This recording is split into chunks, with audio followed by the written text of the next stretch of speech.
Assalamualaikum warahmatullahi wabarakatuh. Shalom, Om Swastiastu, Namo Buddhaya, Salam Kebajikan. Saya April Firmandaru, Ketua Program Studi Teknik Informatika Universitas Semarang, mengucapkan selamat bergabung bagi mahasiswa-mahasiswa baru Program Studi Teknik Informatika.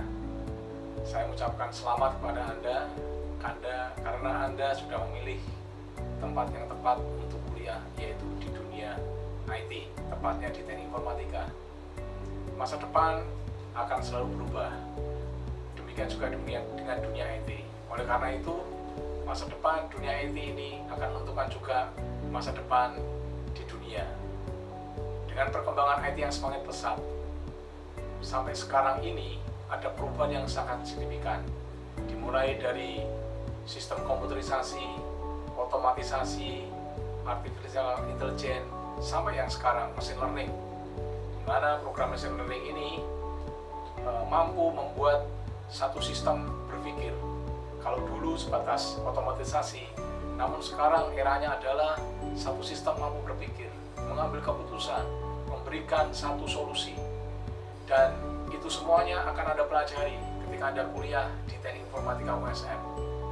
Mata kuliah di program studi Teknik Informatika Universitas Semarang ini tidak hanya berbasis teori, namun juga banyak praktek yang ada di dalamnya. Komposisinya 60% teori, 40% praktek. Hal ini dikarenakan supaya mahasiswa lulus bukan hanya paham tentang teori, karena dunia membutuhkan mahasiswa-mahasiswa yang lulus atau alumni selain ijazah juga kompetensi, juga skill programming, juga skill untuk membangun satu sistem. Nah, kalau Anda ingin mengetahui kuliah apa saja yang akan Anda jalani, silakan Anda bisa memperhatikan penjelasan saya. Yang pertama-tama tentu kita harus mengenal dulu tempat di mana kita kuliah. Anda kuliah di program Teknik Informatika jurusan Fakultas Teknologi Informasi, Fakultas Teknologi Informasi dan Komunikasi di Universitas Semarang. Anda bisa lihat di sana bagiannya ada Fakultas Teknologi Informasi dan Komunikasi Universitas Semarang. Di bawahnya ada jurusan Teknologi Informasi. Jangan salah Anda antara jurusan dan program studi. Ya, sangat memalukan ada mahasiswa yang sudah sampai tugas akhir ya, menulis program studinya apa? Teknologi Informasi. Keliru. Ya, diperhatikan. Teknologi Informasi adalah jurusan. Jurusan ini ada dua, yaitu program studi Sistem Informasi dan program studi S1 Teknik Informatika. Next. Ya, ini yang perlu Anda perhatikan adalah strukturnya. Nah, ini yang perlu dikenalkan ke Anda. Ya. Yang pertama-tama adalah ketua jurusan Teknik Informatika atau ketua jurusan Teknologi Informasi, dan juga merangkap ketua program studi Teknik Informatika, saya sendiri, April Firmandaru MKOM.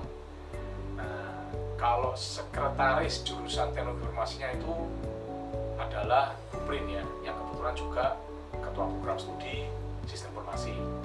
Untuk Pak Wisnu ini sekretaris program studi Teknik Informatika. Jadi Anda harus bisa bedakan mana sekretaris program studi dan sekretaris jurusan ya. Namun karena kita bicara di Prodi TI, maka yang saya akan jelaskan adalah Prodi TI-nya atau Teknik Informatika. Next. Ini dosen-dosennya nih. Ini yang pertama Pak Ferry ya. Pak Ferry Kristioko ini mengajar penting, mata kuliah penting bagi Anda ya. Anda yang belajar tentang web system pasti akan ketemu dengan Pak Ferry. Anda akan belajar tentang pemrograman PHP atau PHP, pemrograman framework ya. Framework setelah Anda bisa PHP ada framework JI juga dengan Pak Ferry. Yang selanjutnya juga ada rekayasa web service ya, API. Ini satu syarat mutlak yang harus dikuasai saat ini untuk membangun sistem. Pak Ferry juga. Beliau selain sebagai dosen juga ketua UPT di PSIT ya. Jadi intinya adalah di IT-nya di USM ini di bawah kendali dari Pak Ferry. Ya, yang kedua saya tidak usah saya kenalkan lebih lanjut. Saya di sini mengajar juga di web ya, web system ya. Saya mengajar di perancangan web, di pemrograman web ya, di juga animasi dan sebagainya. Next, ini Pak Wisnu. Kalau Anda berbicara tentang jaringan, belajar tentang jaringan, akan ketemu dengan Pak Wisnu, juga dengan Bu Sri Handayani ya. Bu Sri ini sekarang dalam posisi studi lanjut juga di Undip ya, S3 Sistem Informasi di Undip. Next, selanjutnya adalah Pak Basworo Adi Pramono ya. Pak Basworo ini kalau Anda belajar tentang Unity ya, Anda membuat game ya, 3 dimensi Unity, ketemu dengan Pak Basworo ini. Pak Basworo akan mengajar Anda tentang Unity ya. Kalau sebelahnya itu Pak Febrian akan mengajar Anda tentang jaringan juga ya. Bagaimana Anda memanage server, membuat server dan sebagainya. Kalau Anda berbicara tentang jaringan, network dan sebagainya, nanti ketemunya dengan Pak Febrian. Next. Nah, Bu Vivi ini Anda dan Pak Arya ini memang saya satukan profilnya karena keduanya sama-sama kompetensinya, yaitu kalau Anda belajar tentang artificial intelligence AI ya ketemunya dengan Bu Vivi dan Pak Arya ya. Anda belajar tentang machine learning ya, Anda ketemunya lagi dengan Bu Vivi dan Pak Arya ya. Beliau-beliau ini pakar di bidang ini. Jadi lulusan USM atau lulusan TUSM, selain Anda bisa program, tentu Anda juga harus ngerti metode-metode tentang AI. Nah, ini dilengkapi dengan Bu Vivi. Next, lanjut. Ini Bu Catur, Weti Catur ini beliau ngajar tentang bahasa Inggris ya. Kalau Anda bisa bahasa Inggris, ya tentu Anda akan lebih luas lagi jangkauan karirnya.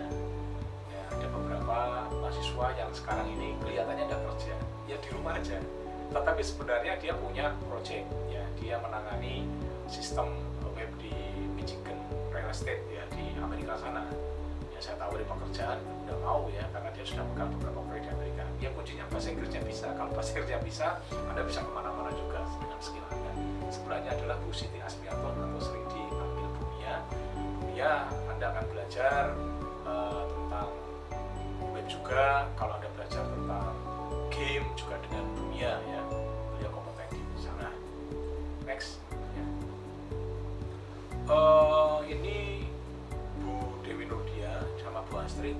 Beliau ini saat ini nonaktif dulu karena sedang studi lanjut di ITS ya, doktoral di ITS ya. Tentu karena ini beasiswa dari Dikti Bu Dewi ya, tentu tidak diperbolehkan oleh pemerintah mengajar ya, biar fokus kuliahnya selesai. Demikian juga dengan Bu Astrid. Bu Astrid juga fokus dengan kuliah S3-nya di ITS. Next. Nah, ini selanjutnya ada Pak Khairuddin dan Pak Alauddin Maulana. Ini saya jadikan satu karena dua-duanya ini sama lulusan luar negeri ya. Pak Khairuddin ini S2-nya dari RRC dari Cina, dan Pak Alauddin Maulana ini dia dari Malaysia, dari UTM Malaysia. Pak Khairuddin, Anda akan belajar banyak hal dengan Pak Khairuddin ya, tentang web service ya, tentang Python juga dengan Pak Khairuddin ya, bahasa Python ya. Saat ini kalau Anda belajar tentang machine learning, bahasa yang digunakan untuk mengembangkan sistemnya adalah Python. Sementara Pak Alauddin Maulana, kalau Anda belajar tentang mobile system ya, jadi di sini harapannya mahasiswa lulus itu selain bisa buat sistem berbasis web, juga dikembangkan versi mobilenya sehingga sistem itu lengkap. Nah, untuk versi mobilnya ini Pak Alauddin Maulana ya, mengajar tentang Java, tentang Kotlin ya, memakai dua pemrograman itu untuk mengembangkan mobile. Berikut dosen wali untuk semester ini, nanti bisa dilihat di slide berikut ini ya.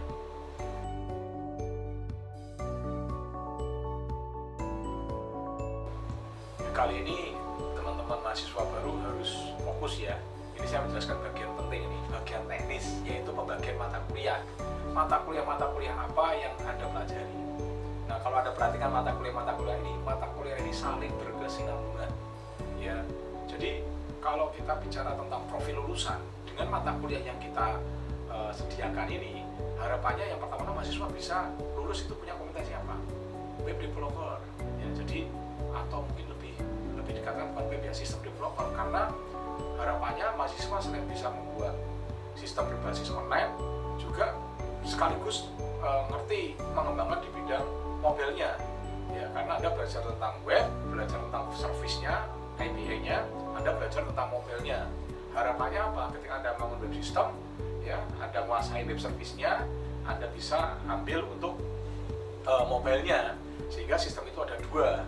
Kan sekarang ini eranya mobile ya, jadi mungkin adminnya masih pakai sistem komputer, web maksud saya, sementara mungkin klien-kliennya, user-user yang lainnya pakai mobile, tapi datanya tetap satu. Makanya kan belajar tentang API tadi, datanya konsisten, ngisi lewat mobile maupun ngisi lewat web sama, itu salah satunya. Yang kedua juga melatih Anda untuk bisa berwirausaha, technopreneur ya. Beberapa alumni USM juga, beberapa alumni TUSM juga sudah membuat satu software house tentang sistem ini ya. Jadi kliennya juga sudah banyak kok di beberapa instansi pemerintah.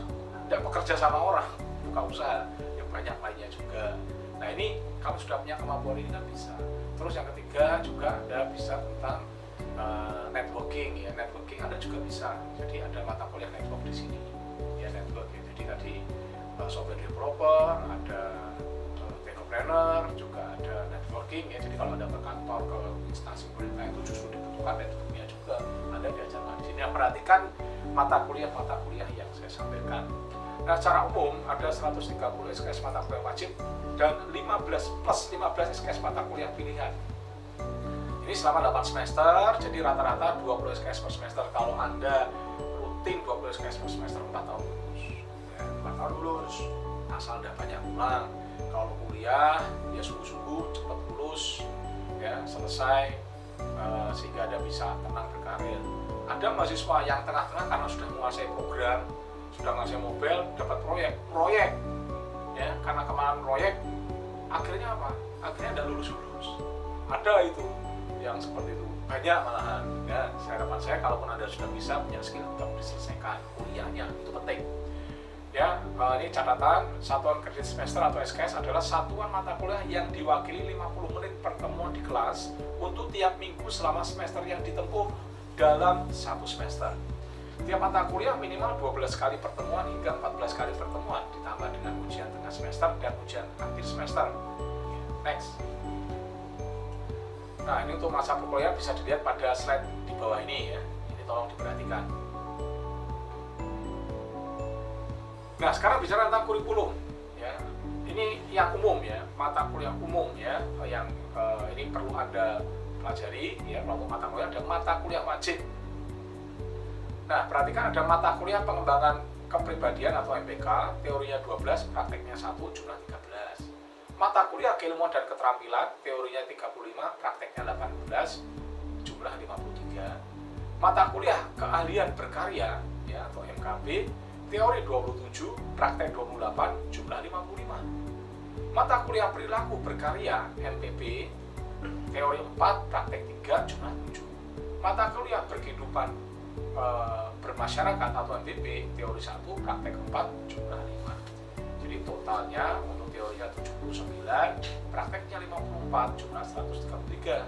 Sementara mata kuliah pilihan, teori 8, praktek 4, total 12. Jumlah 12. Jadi total SKS yang Anda temui adalah 145. Nah, Anda perhatikan di sini bahwa ada di sini jumlah teori dan praktek. Ya, prakteknya juga banyak. Ini untuk mendukung Anda supaya Anda juga tidak hanya ahli di bidang teori tapi juga skillnya. Kurikulum semester 1 ini Anda harus perhatikan sebagai mahasiswa baru ya, bahwa ini sifatnya paket ya, bahasa Inggris, Pancasila, teknologi informasi, sistem digital, algoritma dan pemrograman, sistem informasi manajemen, logika matematika dan basis data. Total ada 15 teori dan 5 praktikum. Kode mata kuliah yang memiliki P itu artinya adalah kegiatan praktikum. Nah, 1 SKS praktikum itu sebanyak 6 kali tatap muka, 2 SKS praktikum sebanyak 8 tatap muka. Kalau di sini Anda lihat, ya, basis data 2 strip 1 itu 2 teori 1 praktikum. Jadi Anda punya pertemuan SKS teori 2 itu sekarang 16 kali pertemuan ya, 14 kali tatap muka dan 2 kali ujian UTS dan UAS. Kalau praktikum itu 1 ya, berarti itu ada 6 tatap muka ya, contohnya seperti itu. Sementara kalau sistem digital kebalikannya, bukan kebalikannya, maaf ya, satu SKS Anda jalani 16 kali pertemuan juga, cuma totalnya satu SKS jamnya mungkin 50 menit, sementara praktikumnya 2 SKS yaitu 8 kali tatap muka. Kurikulum semester 2 ini terdiri dari 9 mata kuliah ya, dan perlu Anda ketahui ada mata kuliah prasyarat. Contohnya bahasa Inggris ilmiah. Anda tidak bisa mengambil bahasa Inggris ilmiah kalau bahasa Inggris belum Anda ambil. Itu contoh mata kuliah prasyarat. Sementara kalau Anda lihat di sini mulai banyak yang namanya praktikum. Ada perancangan web, ada interaksi manusia dan komputer, ada jaringan komputer. Ya, masing-masing untuk praktikumnya perancangan web 2 SKS, interaksi manusia dan komputer dan komputasi, interaksi manusia dan komputasi itu 1 SKS, jaringan komputer 2 SKS ya. Namun yang perlu diperhatikan di sini adalah mata kuliah yang memiliki syarat, sehingga mata kuliah prasyarat harus diambil terlebih dahulu. Next. Nah, sekarang kita bicara tentang mata kuliah pilihan. Mata kuliah pilihan mulai ditawarkan dan Anda silakan memilih. Namun demikian, Anda ingat lagi ada mata kuliah prasyarat. Ya, struktur data bisa diambil kalau Anda sudah mengambil algoritma dan pemrograman. APBO atau analisa dan perancangan berorientasi objek bisa Anda ambil kalau Anda sudah ambil basis data. Organisasi dan arsitektur komputer bisa Anda ambil kalau Anda sudah mengambil yang namanya sistem digital. Yang terakhir adalah manajemen jaringan bisa Anda ambil kalau Anda sudah mengambil jaringan komputer. Nah, ini silahkan Anda perhatikan supaya Anda nanti tidak salah ya, tidak salah di dalam Anda mengambil mata kuliah. Lanjut. Nah, ini kurikulum semester 4, ini ada sudah mulai praktek ya, terus semuanya ini praktek nih, kecuali matematika diskret saja dan semuanya bersyarat. Ada PBO ya, pemrograman berorientasi objek ya, ini Anda harus paham dulu. Kalau Anda tidak paham tentang pemrograman berorientasi objek ya, Anda tidak bisa bangun sistem. Sekarang ini semuanya serta UP, pemrograman mikroprosesor, pengolahan citra, pemrograman web, matematika diskret, open source system, dan data mining ya. Anda perhatikan prakteknya 1 atau 2 dan Anda perhatikan syarat-syaratnya. Jadi Anda kalau mengambil di mulai semester 4 ini, kalau Anda belum mengambil mata kuliah prasyarat berarti Anda tidak kuliah sama sekali. Ya, tidak bisa ngambil. Karena itu jangan sering bolos. Anda harus sudah ambil dulu dan lulus baru Anda bisa mengambil mata kuliah selanjutnya. Next. Nah, ini kurikulum semester 5 ya. Ada mata kuliah pendidikan agama, pendidikan kewarganegaraan, interfacing, pemrograman framework ya. Ada harus lulus dulu pemrograman web baru bisa ambil pemrograman framework. Kecerdasan buatan atau AI sudah saya jelaskan tadi bahwa di TIUSM juga diajarkan tentang AI juga ya. Kalau ini eranya AI, masa depan eranya AI, kita belajar ya. Tidak hanya teorinya ya. Kalau Anda lihat kecerdasan buatan itu ada 2/2, ada prakteknya. Jadi Anda tidak hanya ngerti tentang teori AI, tapi juga mengerti bagaimana implementasinya. Selanjutnya adalah ada animasi komputer ya. Anda belajar animasi 2 dimensi dan 3 dimensi. Ya, pakai Blender untuk 3 dimensinya. 2 dimensi itu pakai Flash, bukan kita belajar Flash-nya tapi belajar dasar-dasar animasi. Juga ada mata kuliah pilihan MPT manajemen proyek teknologi informasi dan juga manajemen routing ya. Kalau ada yang Anda suka tentang jaringan, Anda bisa belajar manajemen routing ini ya. Tapi syaratnya Anda ambil ini ya, mata kuliah ini, pilihan ini, tapi syaratnya Anda sudah ngerti tentang atau sudah ambil manajemen jaringan. Next. Ini kurikulum semester 6. Nah, ini ada mobile programming ya. Jadi di sini pemrograman berorientasi objek ya.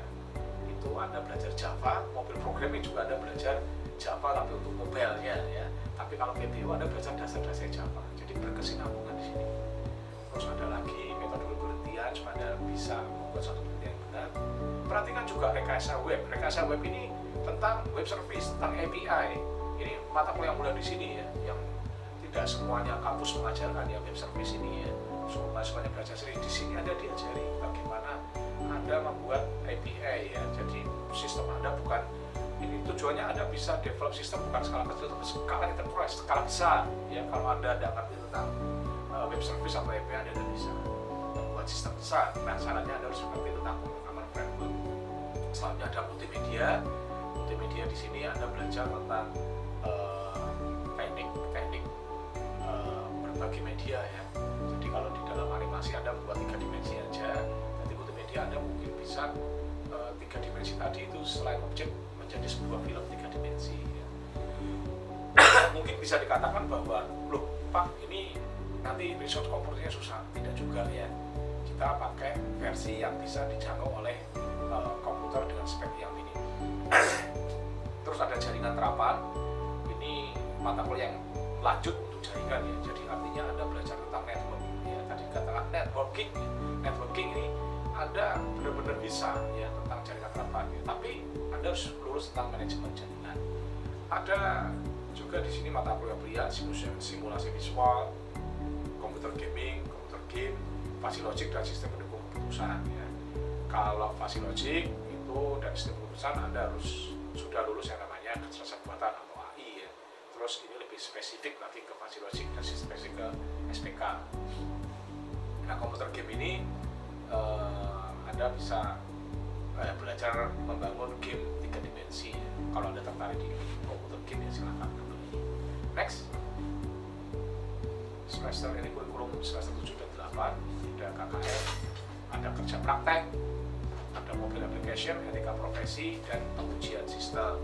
Nah, mobile application itu lanjutannya mobile programming, jadi di sini tidak main-main ya. Kalau sudah membuat mobil ini ada 3 mata kuliah ya, ada yang namanya PPO, belajar Java, mobile programming, dan mobile application. Tanya mobile programming dan application bedanya apa Pak? Kalau programming itu ada belajar tentang aplikasi Android, bukan aplikasi Android. Tapi kalau mobile application itu sudah ada database-nya, sudah terkait dengan API-nya. Jadi bagaimana mengintegrasikan sistem berbasis web dengan mobile ya, Anda belajar di situ. Nah, nama mata kuliah juga lebih banyak, itu ada IoT ya. Kalau di sini IoT-nya juga ada praktikumnya, ini banyak yang mahasiswa juga yang TA-nya atau skripsinya itu mengambil tema tentang IoT. Ada microcontroller ya, microcontroller itu ya, ada kaitannya juga dengan IoT. Jaringan saraf tiruan itu bagian dari AI ya, yang lebih spesifik ya, neural network, dan juga technopreneurship ya. Technopreneurship ini lanjutannya dari kewirausahaan. Ya harapannya kenapa kok mata kuliah kewirausahaan ada double ya, ada pilihannya juga. Ya harapannya supaya mahasiswa kita juga melek berwirausaha, bahwa era ke depan itu wirausaha itu bisa menjanjikan dibandingkan hanya menjadi pegawai. Terus semester 8 adalah tugas akhir. Ya tugas akhir ini tentu adalah pamungkasnya setelah Anda lulus semuanya. Ya, setelah kerja praktek lulus dan mata kuliah semua selesai, Anda ambil tugas akhir. Next. Ya, peraturan akademik waktu tempuh studi S1 kurang lebih 8 semester dan maksimal 14 semester. Mahasiswa aktif adalah mahasiswa yang telah melakukan registrasi administrasi dan registrasi akademik. Mahasiswa mangkir adalah mahasiswa yang tidak melakukan registrasi akademik. Mahasiswa mangkir diperhitungkan sebagai masa studi. Perhatikan, ini penting ya, untuk waktu tempuh itu 14 semester itu atau 7 tahun itu aturan negara. Sekarang ijazah itu yang mengeluarkan tidak kampus, tapi harus ada PIN atau nomor dari negara. Kalau negara tidak mengeluarkan PIN, ijazah Anda tidak bisa dipakai untuk melamar di perusahaan. Ya, sama dengan sertifikat aja. Oke, USM kasih ijazah, tetapi tidak ada PIN-nya, ya udah, itu lokal aja kayak sertifikatnya USM. Nah, mahasiswa yang kuliah lebih dari 14 semester itu tidak diberi PIN oleh pemerintah, dalam ini Kemendikbud. Jadi lebih khusus lagi adalah di Dikti ya. Jadi Anda kuliah jangan lebih dari 7 semester. Ya, saya ulangi sekali lagi, Anda kuliah jangan lebih dari 7 semester. Sebelum 7 semester, jangan lebih dari 7 tahun atau 14 semester. Sebelum 14 semester, Anda harus sudah lulus. Ya, 14 semester itu sama dengan 7 tahun. Artinya adalah Anda kuliah lebih dari 7 tahun, DO secara sendirinya. Bukan USM yang DO, tapi Anda dapat PIN, ya itu artinya Anda dianggap gagal. Ya, kuliah yang sungguh-sungguh. Jangan sampai lebih dari 14 semester atau 7 tahun. Next. Mahasiswa mangkir 4 semester berturut dinyatakan kehilangan statusnya sebagai mahasiswa. Auto delete, Anda 4 semester ya, tidak aktif ya. Auto delete. Jadi jangan tanya lagi, Pak saya sudah pernah kuliah di sini Pak, tapi saya 2,5 tahun ini saya tidak aktif Pak, gimana Pak? Ya sudah, hilang, daftar lagi, ya, auto delete. Cuti penghentian studi sementara. Nah, ini cuti ini penting juga ya. Paling sedikit sudah mengambil 36 SKS setelah mengikuti pendidikan sekurang-kurangnya 3 semester. Bedanya cuti dan mangkir apa? Kalau cuti ini ada potongan dari akademik, ya SPP-nya mungkin tidak bayar dan sebagainya ya. Nanti bisa dilihat di perak ya, peraturan akademik yang biru itu. Jadi ini lebih bagus cuti dibandingkan Anda mangkir. Ya cuti hanya laporan saja kok. Namun demikian, walaupun Anda di cuti ini udah ya dalam arti tidak dipersulit ya mudah, namun masa cuti dan mangkir diperhitungkan dengan lama studi. Jadi bukan berarti Anda cuti, saya cuti 2 tahun Pak, boleh Pak, ya silakan, tapi masa studi Anda tetap 7 tahun ya. Tidak bisa ditambah 7 tahun tambah 2 tahun 9 tahun, tidak, tetap 7 tahun, cuti tidak cuti, mangkir tidak mangkir, tetap 7 tahun gitu. Next.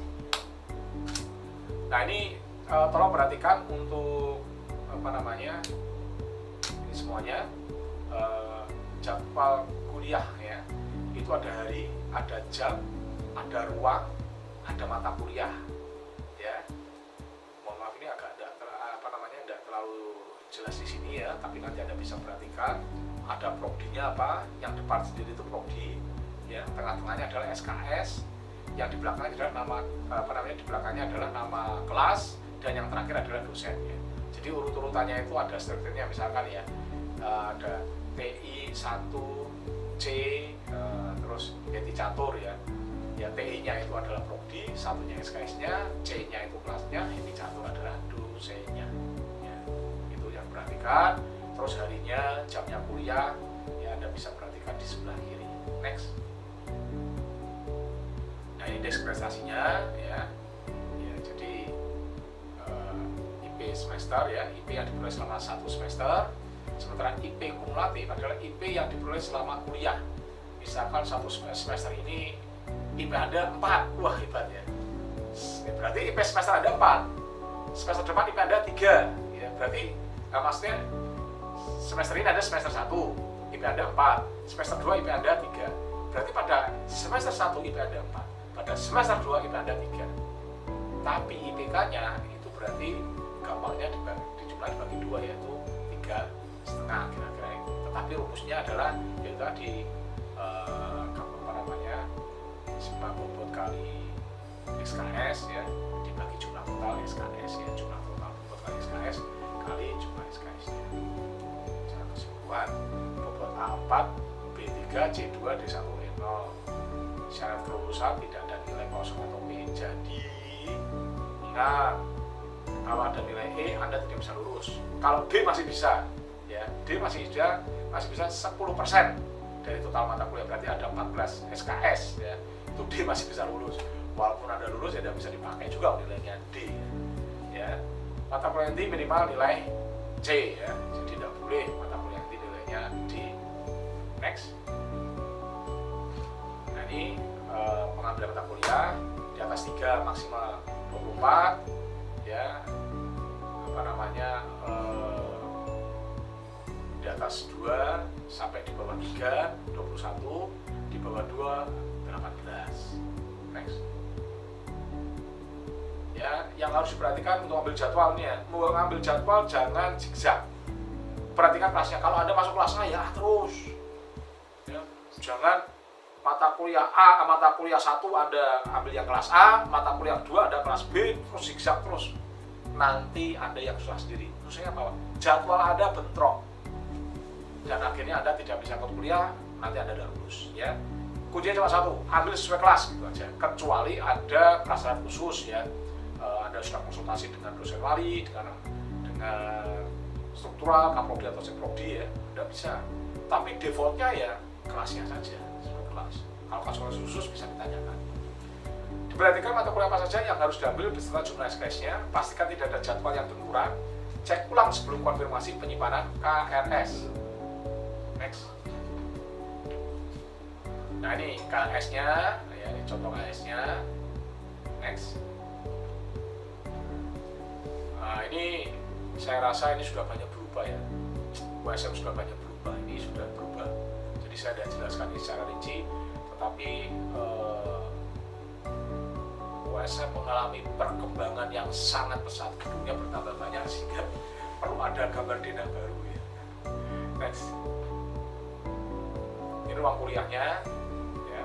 Ruang kuliah contohnya gini aja, ruang kuliah M3.1 itu berarti gedung M lantai 3 ruangnya yang pertama. Ruang M32 gedung M lantai 3 ruang 2 ya. Ruang M33 gedung M lantai 3 ruang 3, demikian selanjutnya. Next. Ruang laboratorium kita banyak coba ini ya. Ada komputer dasar M23 berarti di gedung M lantai 2 ruang yang ketiga ya. M21 gedung M lantai 2 yang pertama ya, demikian terus seperti itu. Jadi yang perlu Anda perhatikan di sini adalah lantainya berapa. Tapi yang terakhir sini adalah M12.1 itu M1, gedungnya namanya M1, itu bukan M12 ya, maaf. M1 lantai 2 ruang 1. M1 3.1 M1 lantai 3 ruang 1 ya, karena seperti itu. Next. Lain-lain ya, ini perlu diperhatikan. Pengisian KRS kita online, di mana saja, kapan saja boleh, bisa sesuai dengan jadwal yang sudah ditentukan. Aturan perkuliahan beda-beda untuk masing-masing dosen. Jadi jangan bilang Pak dosen ini seperti ini, kok beda dengan masing-masing dosen di sini punya aturan yang berbeda-beda. Silakan Anda ikuti aturan dari dosen yang bersangkutan. Ya, jadi antara Pak Firman, Pak Wisnu, Pak Moko dan yang lainnya beda. Ya, jadi aturannya berbeda-beda karena ada ya hampir semuanya sama, cuma ada kekhasannya masing-masing. Perhatikan biaya kerja praktek, tugas akhir, sertifikasi, atau KKN dan sudah tidak termasuk dalam SPP. Apabila cuti kuliah dapat keringanan bayar SPP 65%, tetapi harus diajukan secara tertulis sebelum mid semester. Sedangkan jika mangkir tetap bayar 100%. Ini bedanya tadi antara mangkir dan cuti. Nah, ini yang penting ini. Setiap mahasiswa wajib mengikuti kegiatan yang berkaitan dengan SKPI, surat keterangan pendamping ijazah. Karena Anda lulus nanti bukan hanya dapat ijazah, tapi dapat surat keterangan pendamping ijazah.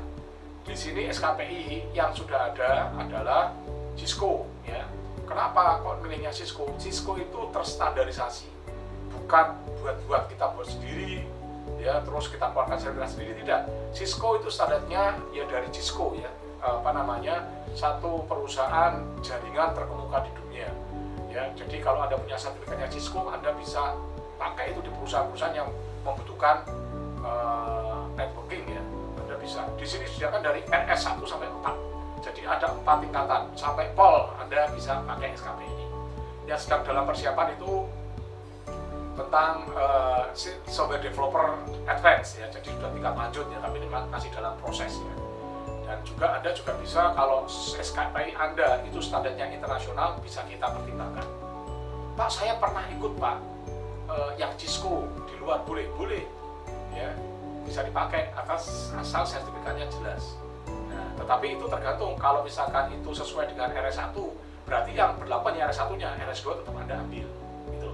Tapi kalau semuanya, ya nanti bisa dipertimbangkan. Pak, saya ikut pelatihan di luar machine learning dari lembaga yang kredibel. Saya ambil data science, saya ambil Java, ambil apa dari, kalau lembaganya kredibel kita pertimbangkan. Ya, itu SKPI, supaya Anda lulus juga ada keterangan pendamping ijazah. Ya, karena namanya sarjana komputer banyak, tapi yang punya skill kan beda-beda. Sama-sama sarjana komputernya, yang satu hanya ngerti teori, yang satu bisa mengembangkan sistem, tentu beda harganya kan gitu. Oleh karena itu SKP juga penting. Next. Nah, ini alumni kita, ini staf ahli bidang IT di Kominfo Semarang, ini lulus tahun berapa ini? 2019 ya. Ya, dia sekarang jadi staf IT di Kominfo Semarang. Next. Nah, ini programmer Government Resource Management System di Provinsi Jawa Tengah. Ya, ini Iqbal ya, ini juga programmer untuk membangun game ya, game developer ya di Android ya, namanya Mas Iqbal. Ini lulus tahun berapa ini ya? 2019 mungkin ya, 2019. Next. Nah, ini aktivitas mahasiswa kita ini waktu magang KP ini sampai masuk di surat kabar ya, diapresiasi sama dinas SDM, dia bisa membuat sistem di sana ya. Sistem ini sebelumnya tidak jadi-jadi ya, dari mahasiswa-mahasiswa kampus yang lain, katanya sudah beberapa kampus sudah jadi-jadi ya. bahkan dibantu dosennya juga tidak jadi ya. Ini mahasiswa ini pembimbingnya saya, KP-nya, dan saya bantu, ini buat sendiri malah jadi, akhirnya bisa diterima. Next. Nah ini aplikasi, ini mahasiswa kita magang di PT PN9, ini membuat IoT di sana untuk kontrol suhu berbasis Android ya. Jadi pegawainya PT PN bisa mengecek suhunya lewat aplikasi Android-nya, tidak harus datang ke kebunnya. Next. Nah ini mahasiswa kita, ya ini Mas Nanda, ini